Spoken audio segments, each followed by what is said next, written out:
Welcome to the Master Your Mix podcast, helping engineers, producers, and artists create professional recordings and mixes, even from home. I'm your host, Mike and Davina. Let's get started.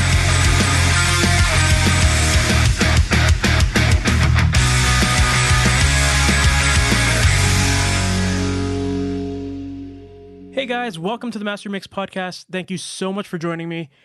Man, today is a fun episode. In this episode, I'm chatting with Marc McClusky, who, if you're not familiar with him, he's worked with bands like Weezer, Motion City Soundtrack, Bad Religion, Ludo, Punchline, and a whole bunch of other great bands. He's really well known for the pop punk genre and mixing and producing and engineering it, but his skills go much further than that, to the point where he's also doing a lot of great composing. And he even got nominated for an Oscar award this year, which I think that makes him the first engineer on this show to ever have been nominated for an Oscar. So that's awesome, and I wish him the best of luck with that. Marc also recently launched a brand new sample drum company called Smack Drum Samples. And I've had the chance to try out a bunch of these samples, and they're phenomenal. They sound great. They work great for anything like pop music, rock music, punk music. They're great for that kind of stuff. One of my favorite features of the sample pack is he's got these drums that are called the Smack drums. And basically they're just like heavily parallel processed drums. And no matter what mix I'm working on, I find that I can blend them into my drum tracks and get like this perfect amount of crunch and smack to them, pardon the pun. But they work so well. And I'm really excited for you to check them out too. As a special gift for Master Your Mix subscribers, Marc has decided to make a free sample pack available for download. And in the sample pack, you're going to get a bunch of his drums, and they sound so awesome, and I really would love for you to download them and try them all out. So to get your free sample pack, visit MasterYourMix.com/smack drum samples. And all you got to do is just sign up on the page there, and you'll immediately get the files sent to you. Try them out. They're awesome. I think you're going to love them. So without further ado, let's go into the interview with Marc, and in this chat, we talk about a lot of great stuff, a lot about drum processing, recording, mixing, all that kind of good stuff. But let's not waste any more time. Let's go right into it. I know you're going to love it. So Marc, thanks for being on the podcast. Thank you for having me. This is great. Thank you so much. So for people who might not be familiar with who you are, can you give us a little bit of your background, your story, your journey, how you got into engineering? Absolutely. So I think it's probably pretty typical to most people's stories is I was a kid. I liked music a whole lot. I started off on the clarinet and kind of worked my way through some of the other woodwinds with saxophones. And then I got into jazz band and I started to play drums. And from there, I discovered Nirvana through my best friend, Tom Bruno. And we started to play together. And then we stopped playing together, me and Tom, and I started playing with some other guys, and I started writing my own songs. And then I kind of came up with, I'd like to hear these songs, so I'm going to start to record them. So my mom had this old Sony boombox, and I would move it around the room and try to find like the best spot to put it to see if I could get like a better balance of the band. And then eventually that turned into the band getting a PA and having a few microphones, like some SM58s or something. I don't even think we had those. I think they were Radio Shack. And I would hang those around the room and put them in front of the guitars or drums. And then I would go to the PA and mix the levels on the PA and then take the outputs of the PA to the inputs of the Sony and record that for 30 seconds and then go back and adjust. And then do that until I got like the sound right, because it had to be mixed when it was done. So I did that, and then eventually I got a 4-track, and that's when I was like, holy shit, there are 4 tracks? Oh my God, do you know what I could do with 4 tracks? So yeah, and then I started doing things like ping-ponging, where you record on 4 tracks, bounce it down to a tape, and then you have 2 tracks, and then you have now 2 tracks open, and then just keep going down and mixing and mixing and mixing. And then eventually I got Pro Tools, and we would go to studios. It's funny. We would go to studios, and I remember just telling the engineers, like, no, that's not right. Like, this doesn't sound right. This is not the way it sounds in my head. Like, move out of the way. Let me turn those knobs. And I didn't know what I was doing. I just knew in my head, I could hear it, and he was missing it. So I started doing that, got Pro Tools, And then I played in a band called Nuclear Saturday for a while. And we got signed to Vagrant for like a super hot minute and then dropped from Vagrant almost as fast as we got signed. And that whole time, I was making friends with a lot of bands in the region. And I was recording all of Nuclear Saturday stuff. And it sounded the best out of all of that, that scene. So bands started coming to me and asking me if I could record them.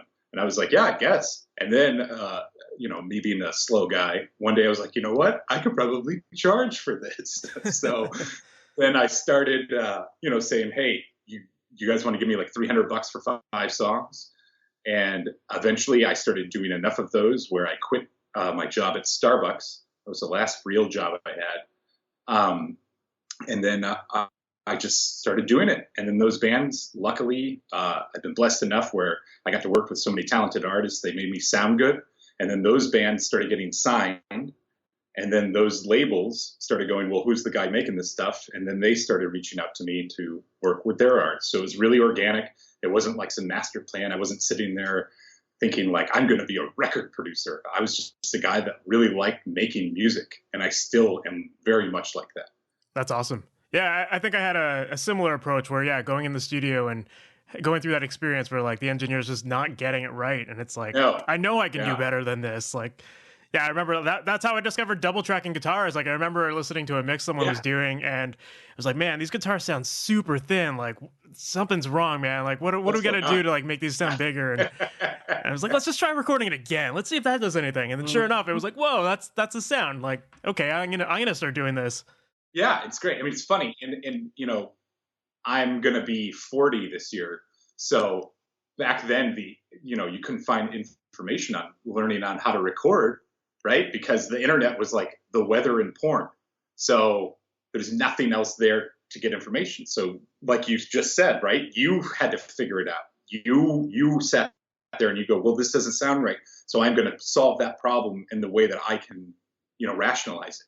And I think that's really important for young people, right? Like you can watch tutorials all day and see how other people do things, which is great because you get like a little, looking through the keyhole into somebody else's process and you can take from that. But I encourage everyone to fail.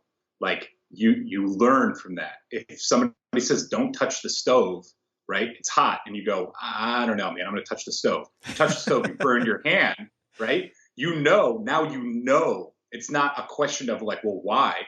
Why don't I touch the stove?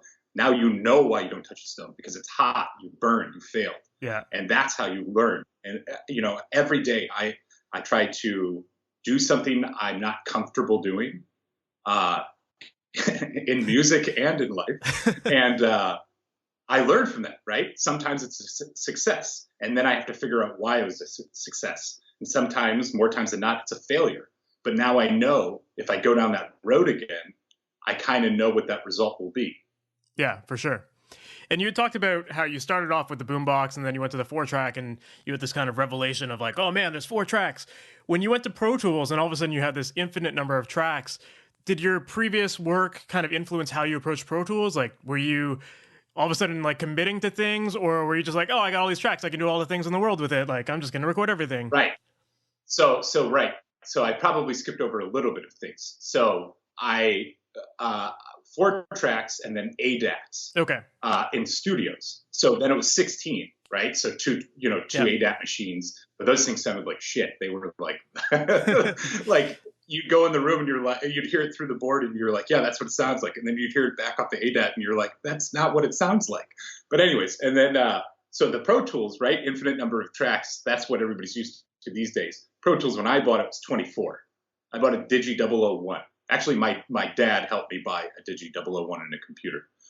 So we only had 24 tracks, and you put a couple EQs and more than one reverb, and that thing's going to crash every time you hit play.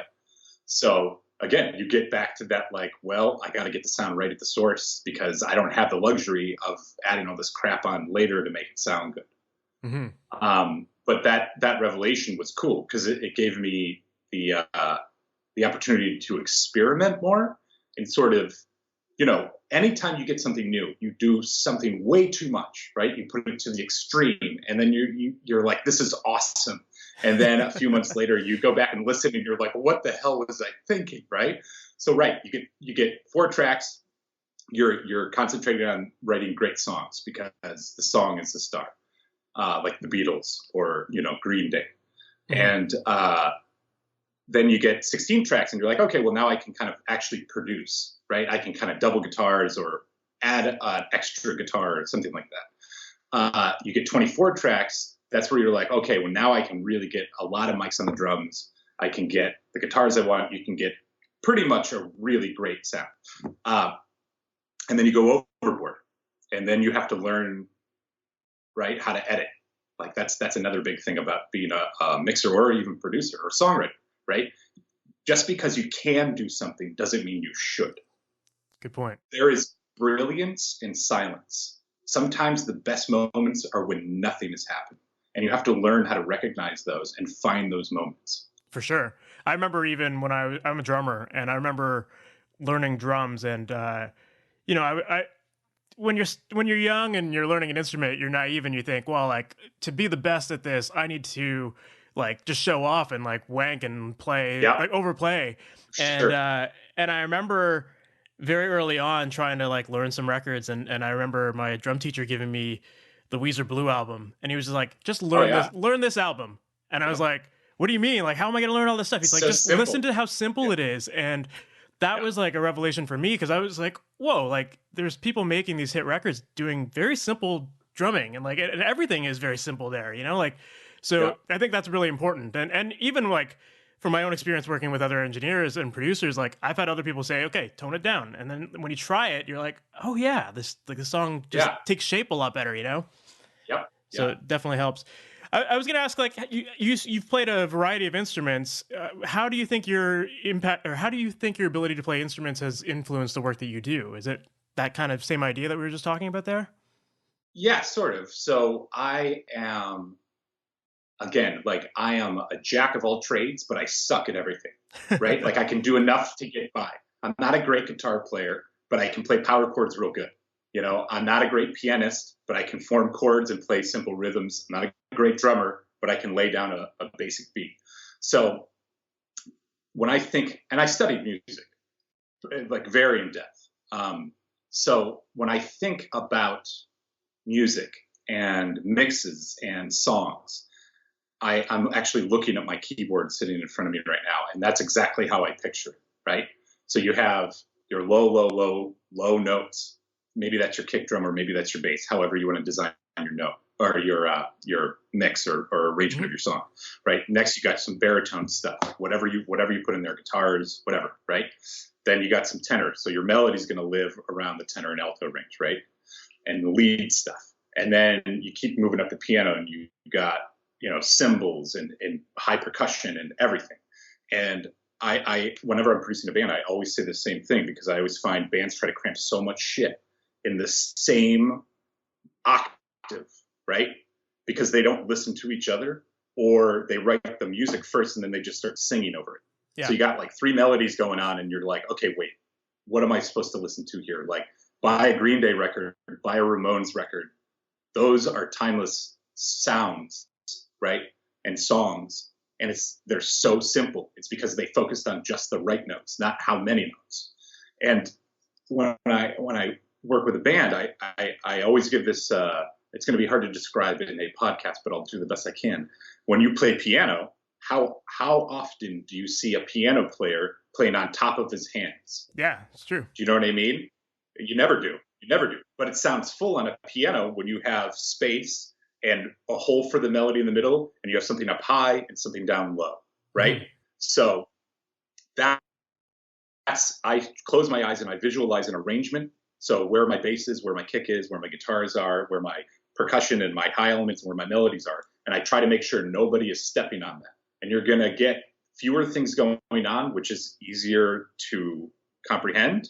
And you're going to get a bigger, wider sound, because everything has its own place. And when things have their own place, you can really, really have a huge impact with arrangement. If the bass is playing high for the whole verse, right? Let's say everything's above like a E. What is that? Seventh fret? I never know frets. I Yeah, just know notes. I'm a drummer. Yeah. So if you're playing, let's just say you're playing higher on the neck, right? Yeah. So everything's up there. And then the chorus, you drop into that low E. You didn't add an extra element, but you gave it so much more girth. And you got to remember, like, there's a thing called the harmonic overtone series. Mm-hmm. And the lower you get, there's more you're able to hear the overtones. So when you hit a low E, you're hearing that E octave and then the octave of that and all the overtones in it. So you're actually creating more harmonic content. And that's what it gets so full with less things happening.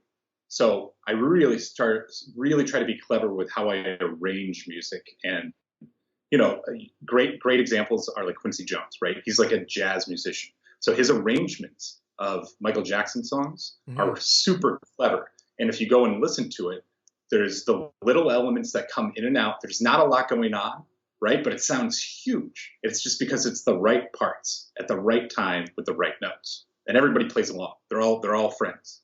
Mm-hmm. I think that's amazing advice. Like, I remember kind of first learning that concept as well, and it blew my mind. Like once I started implementing it, it was like, oh yeah, like everything just makes way more sense this way. Like you get way more clarity, and you're not fighting EQs trying to make things stand out. And like that's when you get the mud, right? If everything's right on top of each other. Boom. Yeah. You need less EQ. You need less compression, which makes things sound more real. Which really, that's what a great record is. It's a hyper reality. At least today, it's like you want things you don't want your brain to go like, well, that doesn't sound real. You want your brain to go, wow, that sounds so real. It's more real than real.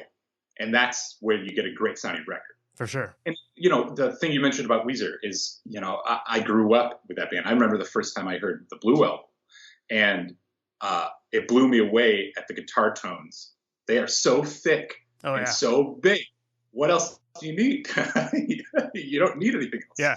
And I was lucky enough that I mixed 2 Weezer records, and Rivers gave me Michael and Carly from the Blue album to mix, and it was like mind blowing because like my 16-year-old self was like, "This is crazy! Like I'm working on a record that influenced me, That's or not amazing. a record, but working on a song that was recorded during the same time a record that heavily influenced me. I'm mixing it. It was crazy. So that's so I awesome. feel very fortunate. Yeah. Yeah, but it's just like you said, it's super minimal. Everything's super basic, and it's great. Yeah, for sure. Tell me a little bit about your studio setup these days. Like, obviously now you've moved on beyond the boombox and the 4-tracks and all that stuff, and you're in Pro Tools now. What kind of gear are you working with these days?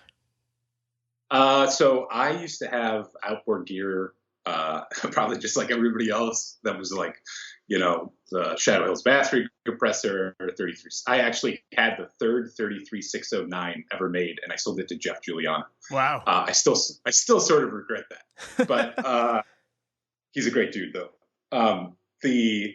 I sold everything and I just went to Apollos. I just used 2 Apollo 8Ps or whatever. I don't really feel like it goes back, right? You get all this stuff and you're like, yeah, I got all this stuff. And then you're like, wait, does it make the song any better? Who cares? Look, like, I love this example.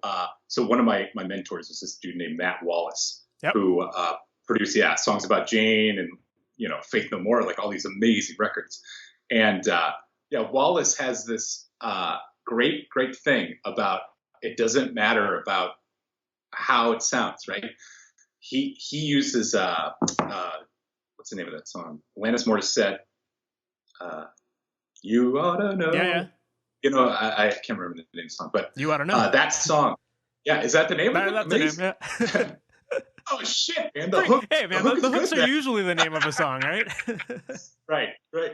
So his thing is, if you listen to that recording, you love it, right? Listen to it twice. Listen to it just like you listen to it, and then listen to it with engineer ears, and it sounds awful.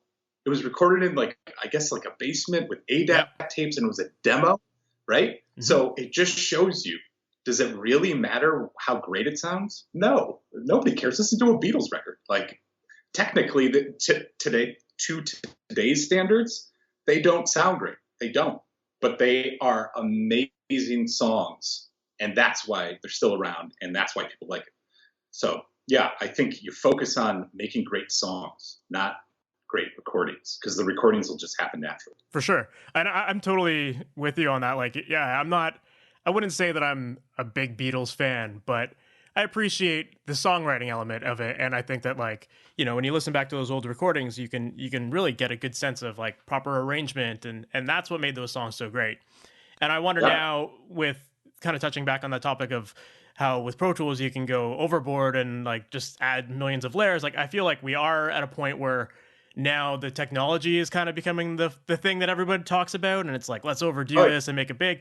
And I feel like shortly or soon it's going to start to go back to that songwriting. People are going to slowly realize, okay, we're overdoing this a little bit. Yeah, I totally agree. If you look at the cyclical nature of everything, and we'll use the 80s because that's kind of where we are at the end of the 80s, right? Mm-hmm. What happened in the 80s? Digital stuff started coming out. So that influenced the way the production was, because it's a new color. Like that color, whatever you want to call it, that color blue or red or yellow, right, is a new yellow we haven't seen. So I want to see it a lot. Okay. And then what happened was Nirvana or grunge or whatever the fuck you want to call it kicks in the door and goes, you know what? I am completely the opposite of this. I sound like I played in a garage, mm-hmm. and we're going to get rid of this because all this stuff is so overdone, and I'm sick of that yellow now. I don't want to see this color red for a while. Mm-hmm. So that's going to slip underground, and that's what happens. The underground always creates the next wave. You know what I'm waiting for? This is a little off topic, but not really, is fucking shoegazer. Like, where the hell is that? I'm waiting for the shoegazer wave. Like, it never kind of really blew up. But anyways, that's a side thing. Yeah, it'll happen eventually, right? So, yeah, I mean, if you think about it, right, like in the 90s, it was going to be either techno, rave music, or punk. Mm-hmm. Punk beat it. And now the underground, it went back underground, and it sort of redesigned itself. I'm talking about techno or whatever you want to call it, EDM, right? Sure. Redesigned itself, and now that became the wave, right? So the underground, whatever that is right now, we might not know. I'm probably too old to be like cool enough to know what the kids are doing in their house. But there's some kid sitting out there with a guitar or a flute or a piano or whatever that is doing something that's going to be nothing like what we're used to right now. And that will be the voice of this next generation, mm-hmm. right? The millennials got all the EDM and all this stuff. Whoever the guy is, it's going to be the next guy, right? Mm-hmm. He'll come up with something or he or she will come up with something that we haven't thought of before, and that person should call me, and I would love to work with them. You and me both, man. Yeah, exactly. Yeah. Well, going back to the 80s, that was a time when we started to introduce a lot more samples and all that stuff, and I think it ties perfectly to a new venture that you're doing, which is you've just recently launched a sample company. I did. So what made you decide to take on that venture? So I've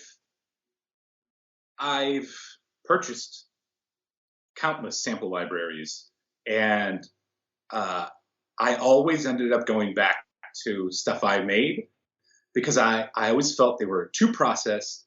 I couldn't fit them in the mix. I wish they just did this other one thing. I was always kind of like searching. So I always had this huge library of samples, and this last year or so, I've really gotten to the point where I'm like, man, I have this thing, and I kind of want to help people and, give it out there and just create stuff for other people to create their thing. Like, it's not about my sound. It's about your sound. It's about how you use them, and you can do it. I just want to provide tools for people to make great music so I can put on headphones and listen to it. Mm-hmm. I just want to enjoy the music. So yeah, I have been working on these samples. We're going to come out with 4 packs on March 1st. So one's called Taco Tuesday, and that is 9 snares, 3 toms, and 2 kicks, and they sound great. That'll be like a kind of like, hey, mixer, I can do a lot of stuff with this.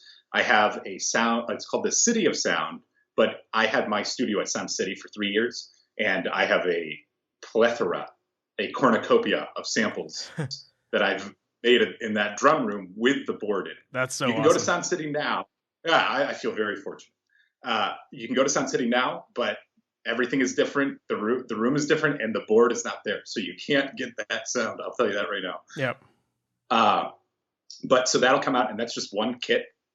So it's a kick, snare, two toms, and all the packs come with direct close mics, and I do overhead stereo rooms and mono rooms that you can all mix and match. And then also I do a thing called the smack track, which is basically a bunch of parallel processing that I put on it. So you don't have to set up another chain, another auxiliary, and put all this crap on it. Like, you can just blend a taste. And every pack comes with waves, dirt one-shots, and trigger files. So you can load all that stuff in and just get up and going quickly.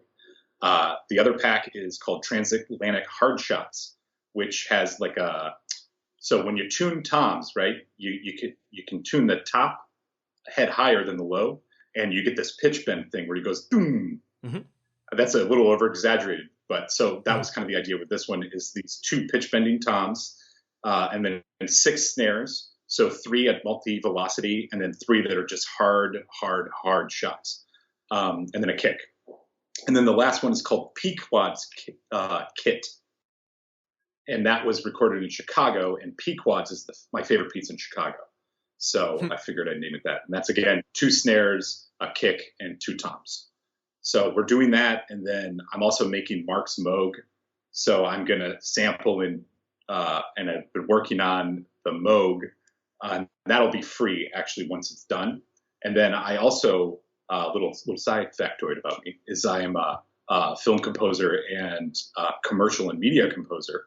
So I do a lot of that. I work with a guy named Robert Miller, who is, if anybody knows who Aaron Copland is, he was an American symphonist and highly regarded. That was Robert's mentor. So he's been sort of showing me the ropes and helping me along, and with my film composition and musical knowledge and all that stuff. And we are, well, I'm not gonna say this is 100% yet, but the idea is we are going to go to the Manhattan Center and do an orchestral virtual instrument, and it'll be 2 things. It'll be your typical orchestral stuff: strings, horns, woods, percussion, and then with Robert's vast knowledge of music, we're going to do patches with specific blends. Because I remember when I first started learning how to write symphonic works and orchestral works, I would always think, well, what do the violins play with the woodwinds? Or, what are these blends? Like, what does a clarinet blend well with? And I always have these questions, and you learn over time, but this pack is going to supply sort of built-in blends, so you can kind of hit one note on your keyboard and you're like, I sound like a symphonist. I've orchestrated some pretty cool stuff. So that's in the works, and a lot of other stuff. I don't know. I'm just like an idea guy. That's awesome. And anybody out there, please email me, marc.mcclusky@smackdrumsamples.com, with any ideas you wish you had. If you're sitting there and you're going, man, why doesn't this thing exist? Email me, please, and I will do my best to make it happen. That's awesome. I'm sure you're going to get a flood of emails. That's wicked. I hope so. Well, I think a lot of engineers really take pride in their ability to record certain instruments. Would you say that recording drums are your forte, or is there like an instrument that you're really proud of? I love, I'm not going to say I'm good at anything, because everything I hear that I do, I'm just like, gosh, it's so bad. But I love recording drums. It's one of the hardest things to get right. And there's such a variety of sounds you can get out of a drum. I just find it such a beautiful instrument as a whole. You can take the same kit, same player, and move to 3 different rooms, and you have 3 different drum sounds. I just love the idea and the variety, and how much, especially in pop, rock, and popular music in general, how much drums are the signature of a sound. A drum sound will literally put a stamp on a band or a recording or a record. And I just love the ability that they have to do that. For sure. So I don't know, to answer your question, is that my favorite? Is that my favorite? Maybe. I like guitars a lot too. They're a lot of fun. Yep. Orchestral recordings are great. Yeah, I like it. And when you're recording samples, like, I don't know if your library is just kind of an accumulation of all of the samples that you've done throughout your history of recording, or if you've designed samples specifically for this pack.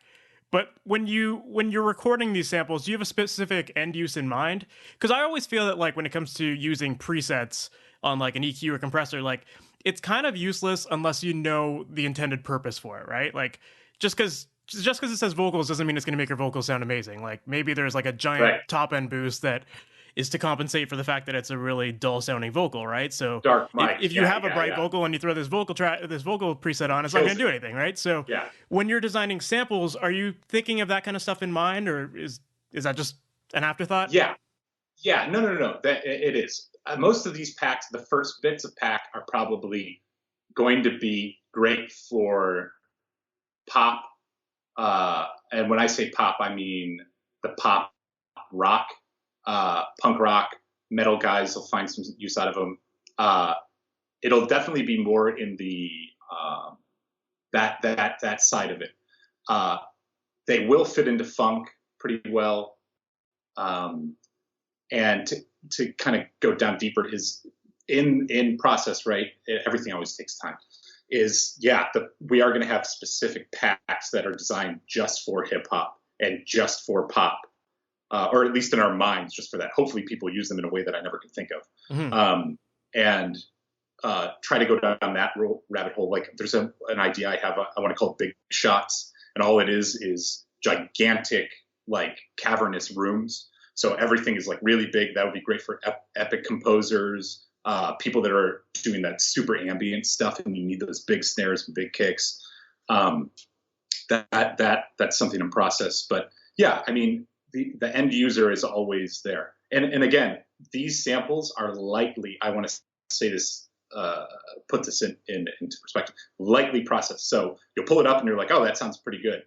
9 times out of 10, you're always going to need a little bit of EQ just to fit it in your mix, right? And a compression if you want to do it. But these are lightly processed where you pull them up and you're like, those sound great, but they're not overly processed. The only ones that are overly processed are the smack track, which it's designed to be. And then there's a one shot in there too, which is the blend of all the mics.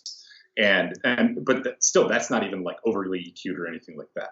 So don't think of them as presets. Think of them as really great starting points, like you track something really, really well. Yeah. I've always been a really big fan of your snare sounds. I've always thought that they sound really fat, but they also have like an amazing amount of attack, so they can cut through the mix and sound really full. Oh, thank you. What's your secret for processing snares, if there is a secret? Like, is it? I mean, yeah, like the big thing for me is a little bit of lows, some mids, and some highs. No, that's turn everything up, right? Yeah, just turn it all up. No, it's almost exactly what you said. Like, if you close your eyes and picture what you just said, that's exactly what I'm doing. I'm adding low end. And it always depends on the snare, right? If it's a high tune snare, you're going to get up to like 250 hertz. If it's a beefy low end guy, you're going to get in 150 hertz, maybe even down to 100 if it's super low. In the Taco Tuesday pack, we did this one snare. It's a Ludwig Copperphonic 8x14. Awesome. So it's like almost the size of a floor tom. And we literally did one where it's like the head is like, you could like hit it and you could just see all the wrinkles in it, but it's just got so much girth. But yeah, so, I mean, it just depends. A little bit of like lows, I crank, and I'm not a subtle guy, right? I don't go in there and do like two dBs of something on drums, at least. On vocals and guitars, you might screw stuff up, but on drums, I'll just, if I need to hear more, I'll just keep going until I hear more. And then if that's not enough, I'll add another thing after. And then the big secret for snares is clipping.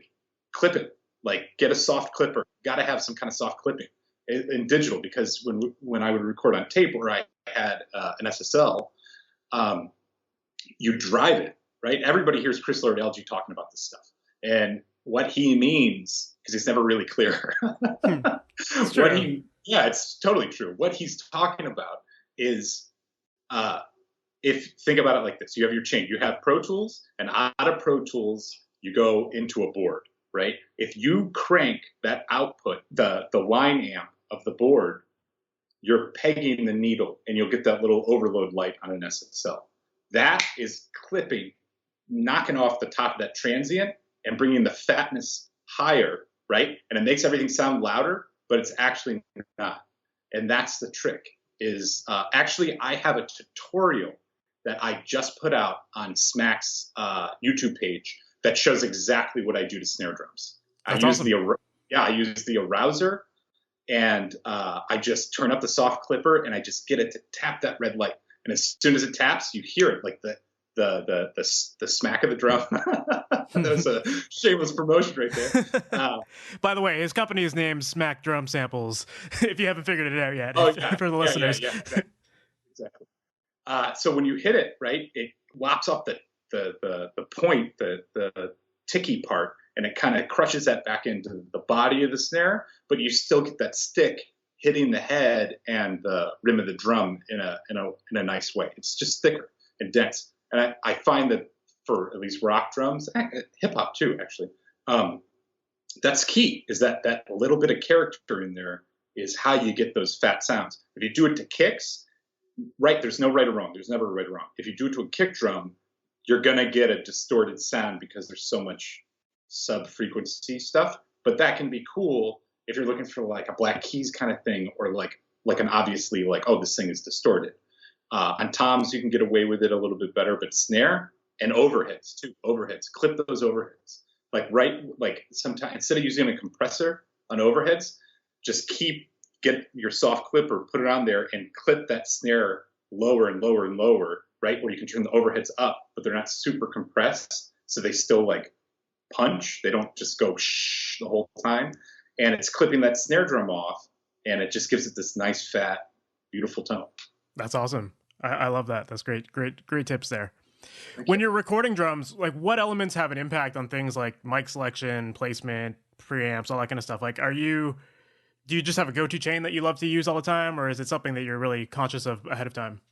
I think about it in obviously it serves a song, right?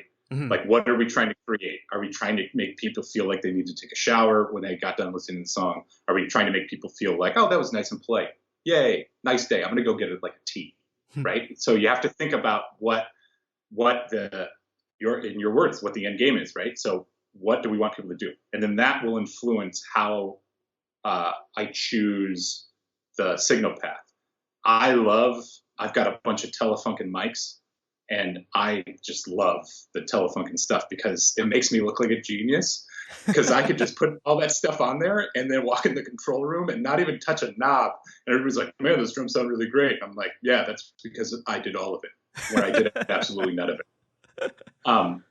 Look, another thing, Brett Gerwitz of Epitaph Records was my manager for about a year and a half. And I learned invaluable lessons from him.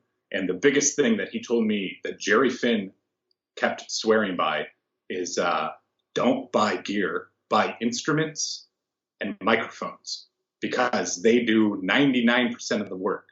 So if you can get, well, obviously the player matters the most, right? But if you have a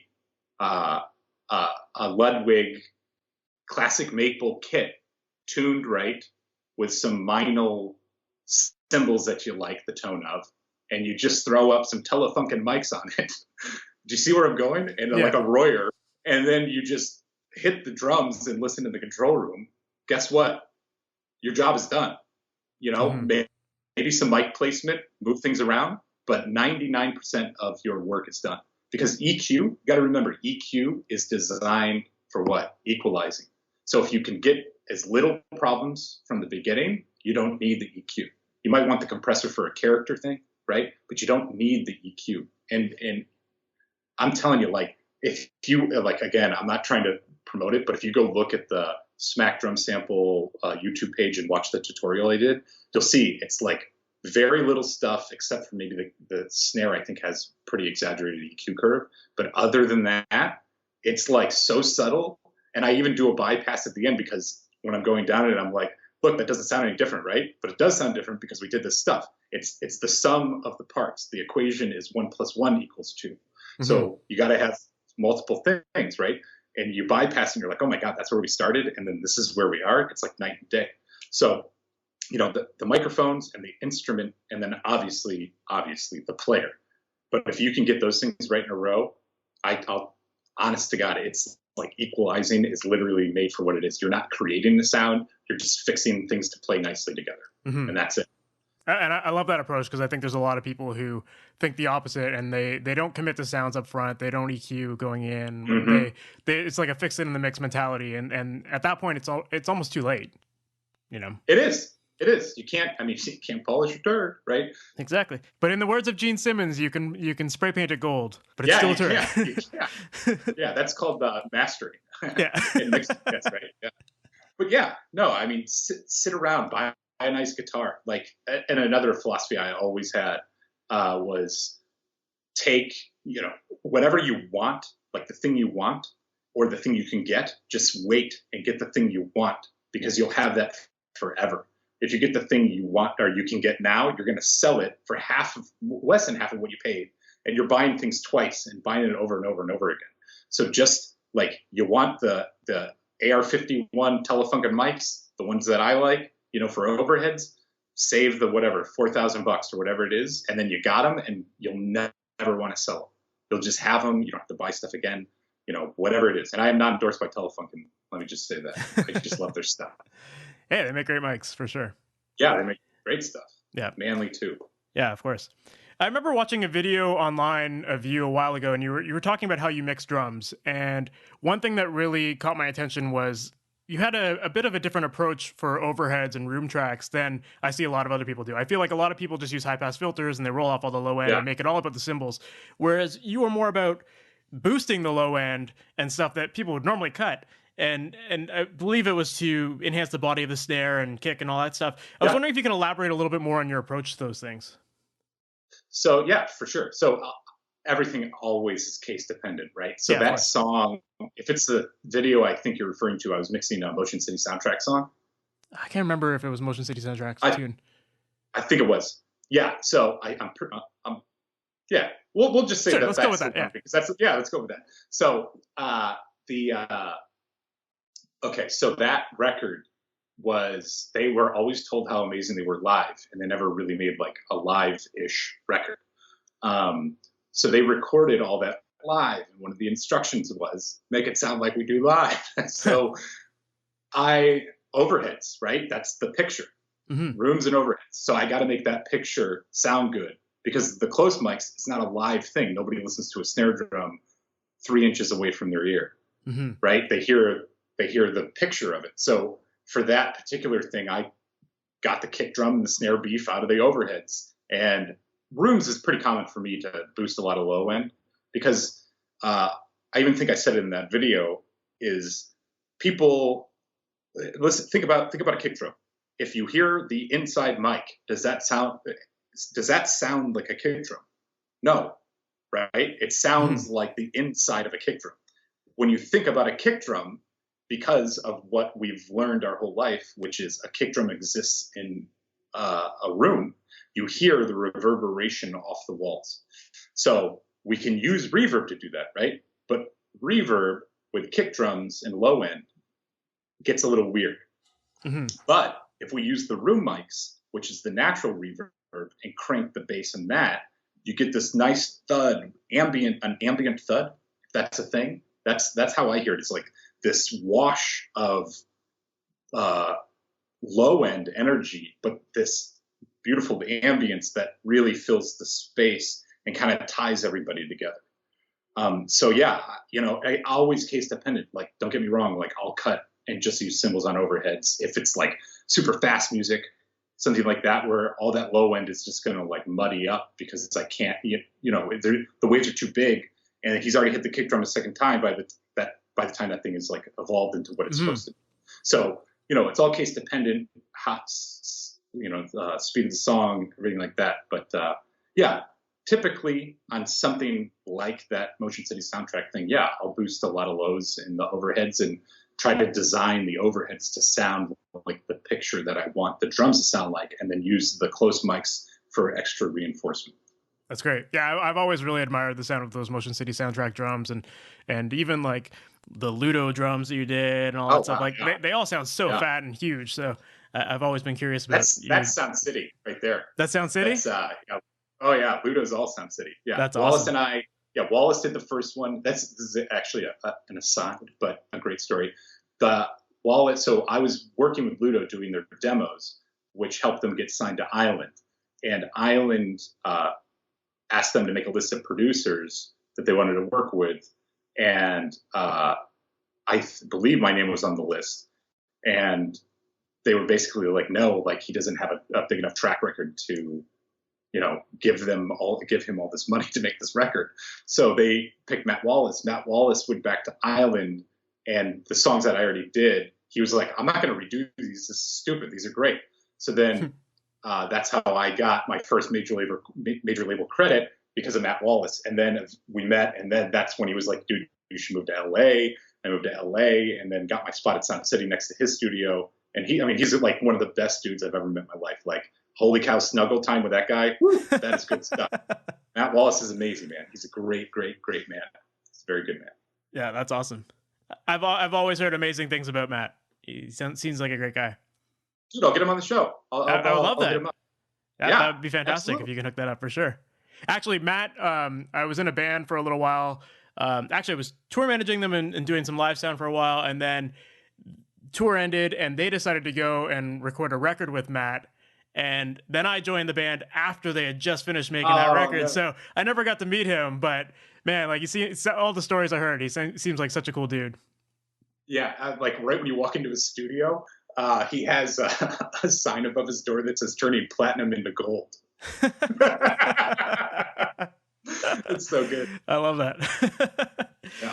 So moving a little bit away from talking about drums, and just maybe moving a little bit more towards just mixing in general, what's your mindset when you go into a mix? Is there a certain process that you follow generally, or like, where do you start?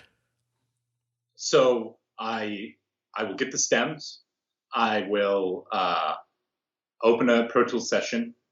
I will not listen to anything, like not a rough mix, not nothing. I'll put all the stems or tracks or whatever you want to call it in my template, where my kick, I have like a thing, whatever, and then I just hit play, and then I just do whatever I think of, whatever I'm feeling, and then hopefully by the end of it, it's good. That's really the process. And then I'll reference the rough mix when I'm like 90% done, just to see if I was way off target, or if I beat it, or if I'm missing something that they really wanted to have happen. So I just go with my gut. And in those cases where you are far off from the rough mix, how do you approach that afterwards? Is it just still like you just feel positive with your vibe that you got for the mix, or are you going to go back and kind of rework it? So I will, well, it depends. If I'm song 3 in a record, I'll just send it. If it's song 1 where we don't have that trust built yet, I will send it with hey, this was kind of my gut. Tell me if this is cool or not. And then I'll refine from there. Mm-hmm. And in your opinion, what makes a great mix? Something that impacts you in a way, I guess. Because it's not about the sound, right? Who cares about that? Mm-hmm. As long as it moves you, like when the chorus hits, you get the like little tingles. Yeah, that's kind of, yeah. And how long does it normally take you to finish a mix? I don't know, a couple hours. Yeah. I don't spend a long time. I just don't. Like, there's no reason to, because it doesn't matter how it sounds. It matters how it feels. And once it feels good, I'm done. I'll just hit print. And then if like the vocal's too loud, I'll find out, because they'll send me an email that says the vocal's too loud. Fair enough. Makes total sense, right? It sounds like you're very much about the feel, and what sounds good to your ears is good. Yeah. So just work quick and commit to it, right? Yeah. Look, if you are if you're starting to think about a mix, right? An emotional reaction, you don't go, now that guy hit me in the face. Should I be angry? Oh, yes, I should be angry. Okay, engaged anger. Do you see what I mean? Right?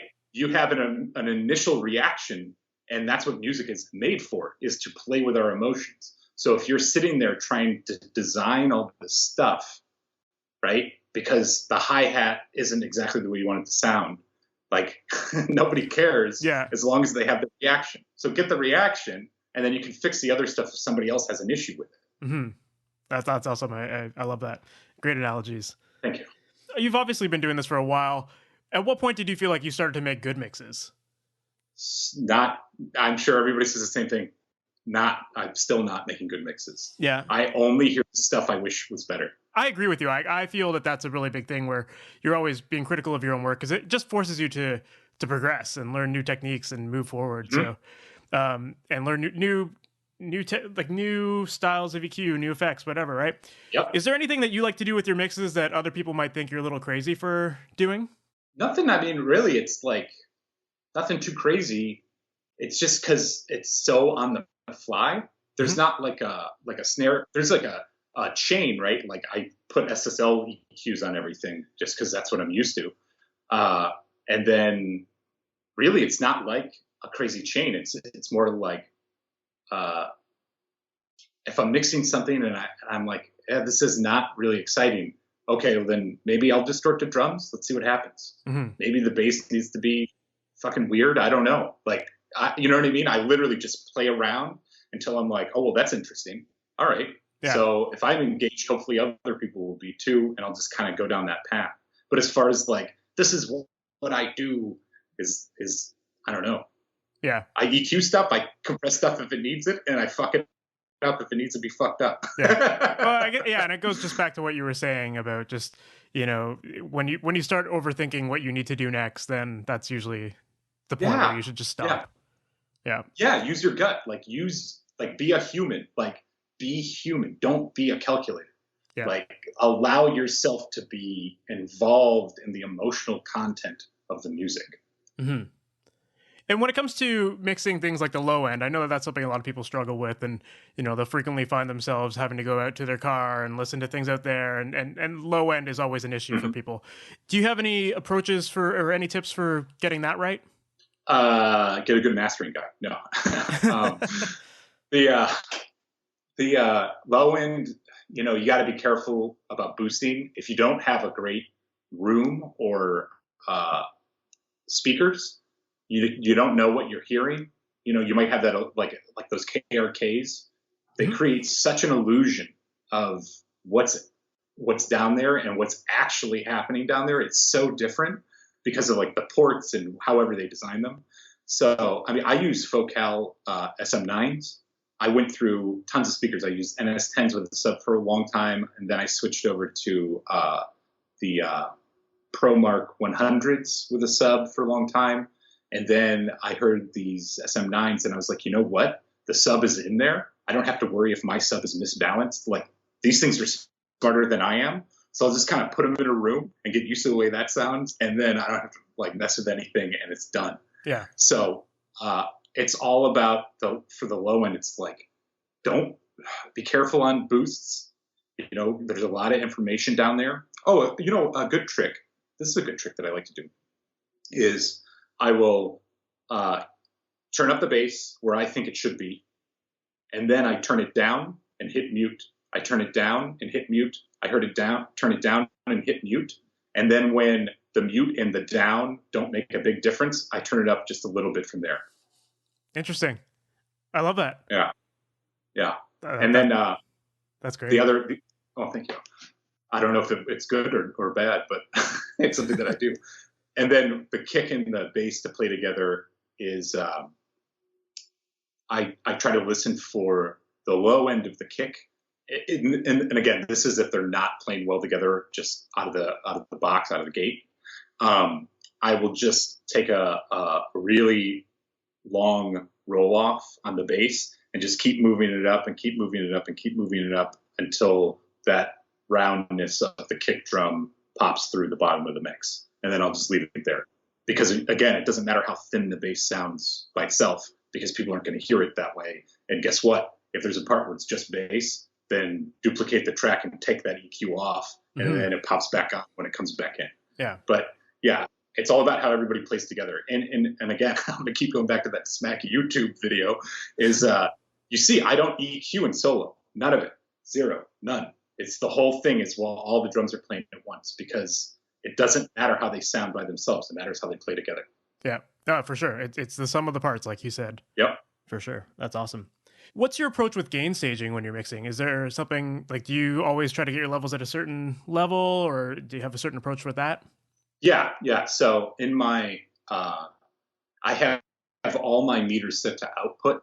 So I try to, whenever I EQ something, I try to like turn down the volume if I'm boosting to match the level before EQ and after EQ, and same with compressors. You're always going to get a little different, but I try to stay at least close. And then so I have all my meters going to output. So usually I get the kick and snare somewhere around -6 on the meters, and I have a multi-bus thing. So I have a drum bus, a drum crush, a drum distort, a bass bus, a guitar bus, a keyboard bus, a lead vocal bus, a background vocal bus, and an effects bus. That's just like built into my template. And then everything, there's no parallel stuff between the tracks and the buses. The buses will have parallels, like obviously the drum crush bus and the drum bus will have two faders that you can play with independently. Mm-hmm. But all the faders are always bused to one of those buses. So then on those buses, I have particular pieces of gear plugins. And I think my drum bus has like a 2500 on it at like a really low ratio, like 1.5 to 1. And it's like, if it moves, it like literally like like a dB. Yeah. 2 if something crazy happens. And then I have a massive passive on that as well, if the drums need more air or bottom or whatever. And then I just try to get everything to hit that I guess the drums are kind of like the bass, right? So I think I have that set at right around -6 going into the master bus. And I just kind of build everything around that. And I like to have those faders as they're almost like VCAs on an SSL. So I can kind of mix the song. More guitars is one fader. It's not like 5 or 6 or whatever it is over here, right? So yeah, and I just kind of stage it that way and try to when I bypass things, everything's the same level, just without the effects. And really that's about it. That's very cool. Yeah, I mix it a very similar way too. Like I have almost a similar setting where I have a bus for every instrument group and it all goes to the master from there. So yeah, I love that approach. There's a lot of people who are listening to this podcast who are relatively new in their careers and just getting started. What advice do you have for someone who's just getting started off with mixing? Try everything you can think of and don't watch tutorials. Honestly, like don't do it for like don't watch it and go, that's how you're supposed to do it. Go and watch it and be like, oh, okay, so he's doing this because, if that makes sense. Like, no, for sure. It's not. Yeah, you got to find the why. Yeah, I definitely agree with that. I think that there's too many people who watch these videos online and think, okay, well, those are the settings. So if I just rip those settings, then it's supposed to make my stuff sound good. But it's like going back to that thing where we were talking about with presets, and it's like, it's not going to always work. Yeah. You need to understand the reason behind those moves. Like, where did we start? Where did we end? And like, figure out why those controls in between do what they do. Yeah, exactly. It's not about what it looks like or anything. It's about why did I make that decision? That decision was made because whatever that is. Yeah, for sure. Right. People can't see my hand motions. I'm such an animated guy, and there's like silence in a podcast, and I'm like moving my hands around. That's great. His hands are moving around all over the place right now for the people who can't see it. It's crazy. Yeah. Are you Italian? That's like an Italian thing. I know, right? Right. I'm Italian, so I do it all the time. I'm Polish and live in New York, so I think you have to talk with your hands in New York. Yeah. And another question I was going to ask for the new people is, what advice would you give for people who are just trying to get clients? Like, how would you recommend that they go about getting new clients? Yes. So, man, I was so lucky. I hate to say that. Like, everything was so organic. I wasn't like out there with cards or anything. What I would do is find anybody that will let you record them and say, I'll do it for free, honestly. And you can record them, right? But you have to have value. Anybody can record anything these days well. For me personally, my value was I had a knack for fixing problems for bands. They would come and they would have these crazy structures that made no sense to the regular listener, right? Because we learn what music is supposed to be because we've existed with what people call good music, and that good music has a form. And I understand that people are like, I want to break the form. That's great. I think you should, but don't expect to be popular because people are acclimated to a certain type of form, right? Mm-hmm. So I had the ability to recognize, you know what, that's not a bridge, that's a chorus. We're going to do that 3 or 4 times in the song. This is a verse. This part should not be in the song. And this chord is going to be better than this chord because your melody does this, and these should work together. So that's the value that I had with bands, is I could see what they couldn't. So you can record people, right? But you have to have whatever your thing is. You have to be able to be unique enough that, oh yeah, we're recorded with Joe. It sounds great, but we can record with Steve, which also sounds great. We recorded with Joe last time. Let's use Steve this time, because there's no uniqueness or added value to Joe. Fair you know enough, what I mean? So you have to find what your strength is and recognize that, and then throw it in people's faces. Yeah. Like, people love working with me or they hate it. I can tell you that right now. Yeah. Well, I used to have a mentor who he always said, you need to know the rules first before you can break them. And I love that. It's so true. Sure. Like, you need to understand how to do things properly in order to understand, okay, well, I can bend the rules this way to make my own unique sound. Yeah, it's funny. The thing I always find is I hear bands and I go, oh, I know what you're trying to do, but it's this. And that's the thing, is like, they have the sense of what they want to make. But just like you said, I know enough about music and enough about the theory, is I can see what they're trying to do and go, oh, you need to fix this and this and this. And then that's what you're trying to do. And that works. And then they're, 9 times out of 10, they're like, yeah, oh shit, I see. Mm-hmm. They don't know what happened, but they see that that's what they were trying to hear. For sure.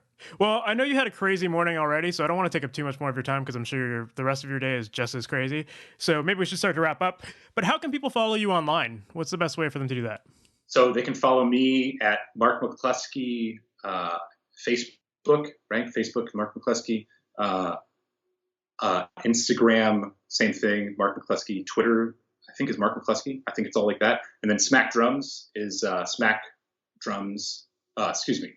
Let me start that one over. SmackDrumSamples.com. And then same with Facebook, Smack Drums Samples. Twitter is Smack Drums. And Instagram is Smack Drums Samples. Cool. And I would love to curate a special pack for your listeners, give them like a kick and a snare or something like that, and they can just have it, and you can send it out if they want it. That would be amazing. I'm sure they'd love that. Yeah. Okay. Yeah. Well, cool. When we're done, we'll figure out how to make that happen. That'd be amazing for sure. Cool. Yeah. Awesome. And lastly, any cool projects that you're currently working on that you can talk about? So I am mixing Punchline's new record. I mix my friend Nate. He does this like EDM kind of house project thing. I mix a song for him. The film composer I work with, we just did a Coca-Cola spot that will be in the Olympics. Wow. And that'll be like a bunch of spray painted graffiti guys that come to life, and they steal like a Coke off of a banner. Cool. That's really cool. Yeah, it's an arrangement of the Mountain King. Yeah. So it's an arrangement of that, specifically scored for those commercials. But that's cool. That's fun. I'm on the so we got nominated for an Oscar for a film called Knife Skills that we worked on this year. Congrats, that's huge. Well, thank you. And then I think we have an Emmy submission for ESPN 30 for 30 Celtics versus Lakers film that we scored as well. Very cool. So a lot of stuff, a lot of fun stuff. Sounds like you're a busy guy. and drum samples and mixing and producing, and I need like 8 hours of sleep right now. I'll tell you that. Or just lots of coffee. Oh my God. Yeah. Yeah. Then you just poop. Fair enough. Then you're right. Then you spend all your time there, right? Yeah, you poop all day. It's wonderful. Awesome. Thank you so much, man. This was so enlightening, man. I think I learned a ton from this. So, and I'm sure the listeners will learn a lot too. So thanks so much, man. So that was my conversation with Marc McClusky. I had so much fun chatting with him. I love his work, and I loved getting the chance to talk to him, and I think he's a great teacher as well. The way he describes things is very clear and concise, and I think that there was a lot of great stuff in there that we can all learn from. As I'm sure you heard in the conversation, the guy clearly knows what he's talking about when it comes to processing drums. And so because of that, I want to remind you to check out his company, Smack Drum Samples. That's smackdrumsamples.com. And as of this week, on March 1st, he's going to be unveiling his new sample packs for the public and making them available. And I would highly recommend you check them out. But in the meantime, Marc is offering an exclusive sample pack that is free to Master Your Mix subscribers only. So I think I mentioned this at the beginning of the show, but make sure to check out masteryourmix.com/smack drum samples. And all you got to do is enter your information on there, and you will get a free download of his new sample pack that he's made exclusively for Master Your Mix subscribers. So definitely make sure to check that out. And if you're looking for another free download that you can get, if you haven't already, visit masteryourmix.com, and on the page I'm giving away a free copy of my Ultimate Mixing Blueprint, which is a guide to using EQ and compression on a variety of different instruments within your mix. It shows you all of the frequencies that you got to pay attention to as you're mixing, what to boost, what to cut, what you're going to hear in those frequency ranges, also what kind of settings to use with compression to get the maximum impact out of your tracks. So definitely make sure to check that out at masteryourmix.com. And lastly, if you like what you hear in this podcast and you're listening to it on iTunes, make sure to leave a rating and a review of this podcast. It helps us get exposed to bigger audiences and helps build up the credibility of the podcast. So I would really appreciate it if you could do that. And that's pretty much it for today. So I hope you enjoyed the episode, and I hope you have an awesome day. I'll talk to you in the next episode. Take care, guys. Thanks for listening to the Master Your Mix podcast. To have your questions answered, submit your questions to questions@masteryourmix.com. Please go to iTunes and subscribe and leave a review. And for more information on how you can improve your mixes, visit masteryourmix.com.